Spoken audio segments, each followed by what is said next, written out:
Picnic ক্রিকেটের তকমা ছিল আগেই, এবার প্রথম শ্রেণীর ক্রিকেট নিয়ে চলছে একে অপরকে দোষারোপের খেলা।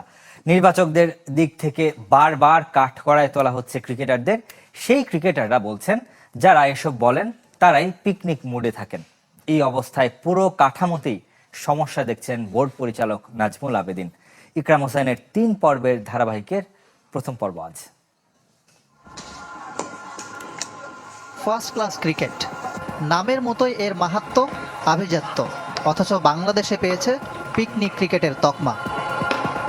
শেষ হচ্ছে জাতীয় লিগের ২৬তম আসর। জন্ম থেকে এই টুর্নামেন্ট নিয়ে আলোচনা সমালোচনার অন্ত নেই ক্রিকেট আঙ্গনে। লঙ্গার ভার্সনে খেলোয়াড়দের আগ্রহ নেই, এমন অভিযোগ তুলে অসহায়ত্ব দেখিয়েছেন নির্বাচকরা। ট্রুথ ইজ, সবাই টি-20 খেলার জন্য খুবই উদ্গ্রীব। সবাই টি-20টাকেই ক্রিকেট মনে করছে। এমনকি বিপিএলকে প্রাধান্য দিতে গিয়ে ইনজুরি মুক্ত থাকতে এনসিএলে অনেকে নাকি গা বাঁচিয়ে খেলেন। সামান্য ছুতোয় ছাড়তে চান মাঠ। প্লেয়াররা তো খালি দেখি আমি যাদের টেন্ডেন্সি মাঠ থেকে বেরোনোর জন্যই এই একটু ছুতা দিয়েই বলে একটু লাগছে না কেন আমি জানি। উই আর স্মার্ট, বুঝি, কারণ সামনে বিপিএল। এখন যদি একটা ইনজুরি হয়ে যায়, বিপিএলে তার টিম থেকে বাদ পড়লে তার 10-20 লাখ টাকা লস। ওইখানে তার নজর ওইখানে। জাতীয় দলের পারফরমেন্সই বলে দিচ্ছে আসল চিত্র। এনসিএলে রান করে যাওয়া ব্যাটাররা আন্তর্জাতিক ক্রিকেটে ব্যর্থ। টেস্ট ক্রিকেটের প্রতি তাদের নিবেদন নিয়েও আছে প্রশ্ন। লক্ষ্যহীন ক্রিকেট খেলার এই পরিণাম কি হতে পারে? খেলোয়াড়রা যদি এটাকে আরও গুরুত্ব না দেয়, তাহলে আমাদের এই ক্রিকেটের উন্নতি হবে না। টেস্ট ম্যাচের রেজাল্টে পরে এইসব অভিযোগ বরাবরই অস্বীকার করে আসছে ক্রিকেটার ও কোচেরা। মানহীন খেলা, লঙ্গার ভার্সনে আগ্রহ নেই, এসব বলে যারা এনসিএলকে প্রশ্নবিদ্ধ করেন তাদের এক হাত নিলেন ঢাকা বিভাগের ক্রিকেটার মোসাদ্দেক হোসেন সৈকত। আমরা যারা খেলতেছি আমরা তো সবাই সিরিয়াস খেলার চেষ্টা করি। সো যারা বলতেছে তারা ফান করতে আসে এবং কারা যেই কথাটা বলছে তাদের ফাইন্ড আউট করা উচিত বিসিবির, যে কেন এই কথাগুলো তারা বলতেছেন এবং কি প্রবলেম, তারা সেটার সলিউশন দিয়ে দিক। এই বিষয়টা একটা ক্রিকেটারের জন্য মানে খুব প্যাথেটিক, যে সে ফার্স্ট ক্লাস ক্রিকেট খেলতে আসছে, সেটা আপনার এটা পিকনিক ক্রিকেট বা অনীহা। আমার এরকম এক্সপিরিয়েন্স হয়নি যে কেউ অনীহা দেখিয়েছে যে খেলবে না। দিনের পর দিন প্রথম শ্রেণীর ক্রিকেটে হয়েছে অবহেলা। এই জন্য দীর্ঘদিন ধরে চলা ক্রিকেট কাঠামোর ভয়াবহ দুর্বলতা দেখছেন বিসিবি পরিচালক নাজমুল আবেদিন। অনেক পরিশ্রমের পরে একজন ভালো পারফর্ম করলো, কিন্তু কেউ সেটা দেখলো না, সেটা কোনো স্বীকৃতি হলো না, সেটা দিয়ে তার জাতীয় দলে যাবার পথটাও পরিষ্কার হলো না। আর্থিক ব্যাপারটা তো আছেই। সব কিছু যখন যে নেগেটিভ দেখবে, তার হয়তো প্রিপারেশনে তখন একটু ঘাটতি থাকবে, নিবেদনে একটু ঘাটতি থাকবে, এবং সেটাই হয়তো আমরা দেখি। ক্রিকেট কাঠামোর গলদ কিভাবে ভোগাচ্ছে বাংলাদেশকে? এবারের এনসিএলে রাজশাহী ও বরিশালের পারফরমেন্স চোখে আঙ্গুল দিয়ে দেখাচ্ছে, যা তুলে ধরার চেষ্টা থাকবে পরের পর্বে। ইকরাম হোসেন, চ্যানেল 24, ঢাকা। এদিকে টেস্টের পর ক্যারিবীয়দের বিপক্ষে এবার ওয়ানডে সিরিজ থেকেও ছিটকে গেলেন অধিনায়ক নাজমুল হোসেন শান্ত। এই ফরম্যাটেও দলের নেতৃত্বে মেহেদী হাসান মিরাজ। 15 সদস্যের দলে বাকিরা অধিনায়ক সহ 7 ক্রিকেটার টেস্ট স্কোয়াডের। ইনজুরিতে বাদ পড়েছেন তাওহিদ হৃদয় এবং মুশফিকুর রহিম, আর ছুটিতে মোস্তাফিজুর রহমান। ততক্ষণে বিমানবন্দরের পথ ধরেছেন ক্রিকেটাররা। ঘণ্টা 3 বাকি দেশ ছাড়তে। ঠিক সে সময় ওয়ানডে দল ঘোষণা করল ক্রিকেট বোর্ড। এত অপেক্ষার মূলে ক্রিকেটার সংকট। ইনজুরিতে ওয়ানডে থেকেও ছিটকে গেছেন অধিনায়ক নাজমুল শান্ত। একই পরিণতি তাওহিদ হৃদয়, মুশফিকুর রহিমের। মোস্তাফিজ তো আগেই ছুটি নিয়েছেন। ঢাকা ছেড়ে গেলেন মাত্র 4 জন।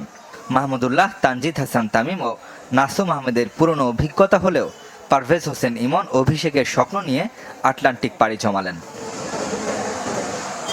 সে যাত্রায় দুশ্চিন্তা কম নয়, সামর্থ্যের ঘাটতি নেই, আছে প্রমাণের। অ্যাবিলিটি নিয়ে কারো কোনো কোশ্চেন নেই, আমরা এর থেকে ভালো করতে পারি। তো আমি যেটা প্রথমে বলছি যে সবার যদি সবার রেসপন্সিবিলিটিসটা নেই, তাহলে আশা করি যে ভালো কিছু করা সম্ভব। স্কিলের অনেক দিকে ঘাটতি থাকতে পারে, সেই জিনিসটা তো আমরা রেগুলার কাজ করে যাচ্ছি।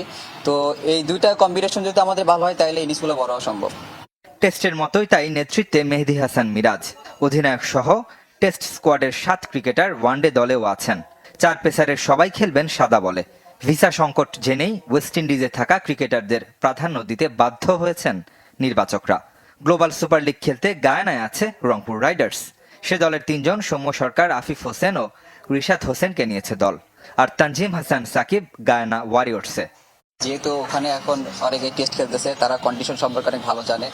তো এখানে গেলে আমাদের একটা প্র্যাকটিস সেশন আছে, সেখানে আমরা প্র্যাকটিস করবো, বুঝতে পারবো আসলে কীভাবে কী রকম চ্যালেঞ্জ আসতে পারে, সব চ্যালেঞ্জ আমাদের কীভাবে ফেস করতে হবে। সেন্ট কিটসে 3 ওয়ানডের প্রথমটি 8 ডিসেম্বর। রেদওয়ান শুয়েব, চ্যানেল 24, ঢাকা। ফুটবলের খবর জানাবো। কাল শুরু হচ্ছে মৌসুমের শেষ টুর্নামেন্ট ফেডারেশন কাপ। প্রথম দিন 2 ম্যাচ দুপুর 2:30টায় কুমিল্লায় বর্তমান চ্যাম্পিয়ন বসুন্ধরা কিংস মুখোমুখি হবে ব্রাদার্স ইউনিয়নের, আর ময়মনসিংহে পুলিশ এফসির প্রতিপক্ষ ফর্টিস এফসি। বসুন্ধরা এবং ব্রাদার্স দুদলই লিগের প্রথম ম্যাচ জিতে দারুণ শুরু করেছে। কিংস গোল বন্যায় ভাসিয়েছে চট্টগ্রাম আবাহনীকে, আর ব্রাদার্স জিতেছে পুলিশের সাথে। তবে কুমিল্লায় এবারের মৌসুমের প্রথম ম্যাচ হবে এটি, যদিও মাঠ নিয়ে অসন্তুষ্টি আছে।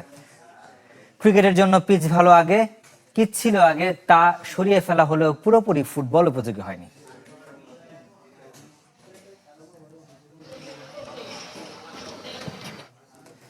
ফিফার অর্থায়নে কক্সবাজারে নির্মিত হচ্ছে বাফুফে টেকনিক্যাল সেন্টার। রামু উপজেলার রশিদনগর ইউনিয়নে মহাসড়ক লাগোয়া স্বপ্নতরী বিনোদন কেন্দ্রের পাশের মাঠে নির্মিত হবে এই সেন্টারটি।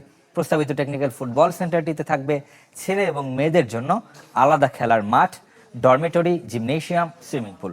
দুপুরে বাফুফের সহ সভাপতি ওয়াহিদুদ্দিন চৌধুরী হ্যাপির নেতৃত্বে প্রতিনিধি দল প্রস্তাবিত মাঠ ঘুরে দেখে জানান, প্রশাসনিক জটিলতা কেটে গেলে দ্রুত কাজ শুরুর ব্যাপারে আশাবাদী কর্মকর্তারা। কোন ফেডারেশনে অ্যাডহক কমিটি হয়েছে, কোনটিতে আগের কমিটি আছে, তবে নিষ্ক্রিয়। মাঠের খেলায় ক্রিকেট, ফুটবল ছাড়া পুরো ক্রীড়াঙ্গনই কার্যত স্থবির। যে কটি ফেডারেশন কমিটি হয়েছে, চলছে আলোচনা সমালোচনা। এর মাঝে ক্রীড়াঙ্গনে গতি ফেরাতে অন্যান্য ফেডারেশনও কমিটি গঠনের দাবি সাবেক খেলোয়াড় সংগঠকদের। ক্রিকেট, ফুটবল বাদে দেশের ক্রীড়াঙ্গন কার্যত স্থবির। ফেডারেশনগুলোর কমিটি থেকেও নিষ্ক্রিয়। সম্প্রতি যে 9 ফেডারেশনে অ্যাডহক কমিটি হয়েছে, সেগুলো এখনো আলোচনা সমালোচনাতেই সীমাবদ্ধ। বেশি আলোচিত কাবাডি।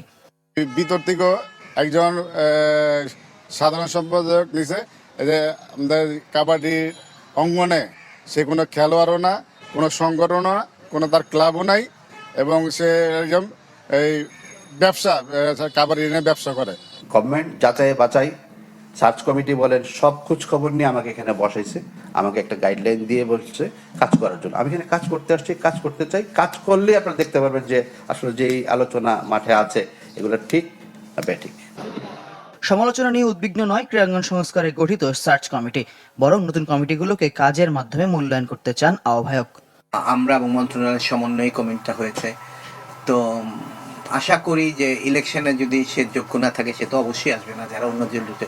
সেই পর্যন্ত আমার মনে হয় কি সবাইকে একটু ধৈর্য ধরে যেতে হবে। পরিবর্তনের ধারায় 9 ফেডারেশনের কমিটি হলেও এখনো বাকি সিংহভাগ। ক্রীড়াঙ্গন সচল করতে বা এগুলোর নাম ঘোষণার দাবি সাবেক খেলোয়াড় সংগঠকদের। খেলোয়াড় হিসাবে, এক্স খেলোয়াড় হিসাবে কিংবা বর্তমান যারা খেলোয়াড় আছে, তাদেরও একটা প্রশ্ন যে খেলাগুলি পরিচালনা হচ্ছে না কেন।